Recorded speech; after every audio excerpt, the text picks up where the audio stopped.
Hello and thanks for joining us. As we come on the air tonight, we are learning more about the shooting at Fort Stewart this morning.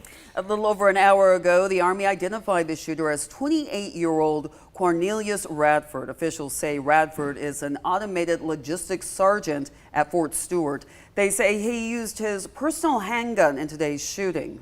Five soldiers were injured. That shooting happened just before 11 this morning where Radford worked. Officials say the soldiers shot were Radford's co-workers. The fort was locked down, and around an hour and a half later, Radford was arrested. At a late afternoon news conference today, officials said soldiers on the base stopped Radford and helped arrest him. I would also like to thank the brave soldiers who immediately intervened and subdued the shooter. These soldiers, without a doubt, prevented further casualties.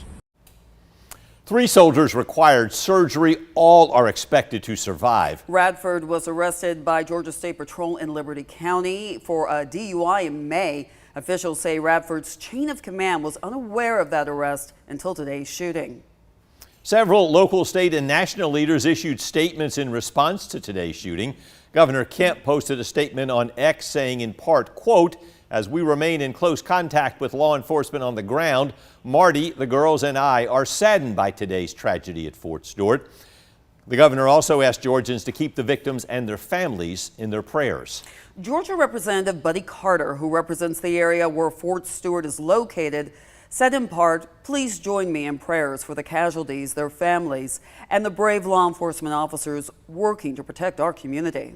And Georgia Senator John Ossoff released a statement saying in part, quote, "My office is in close contact with leadership at Fort Stewart to deliver all support it is within our power to provide." You can find a full list of statements from leaders on 13WMAZ.com. Fort Stewart is the largest Army post east of the Mississippi River. Our sister station in Jacksonville says Fort Stewart is home to 10,000 civilian workers and soldiers assigned to the Army's 3rd Infantry Position. The base is located about 40 miles southwest of Savannah. We're continuing live coverage of the Fort Stewart shooting right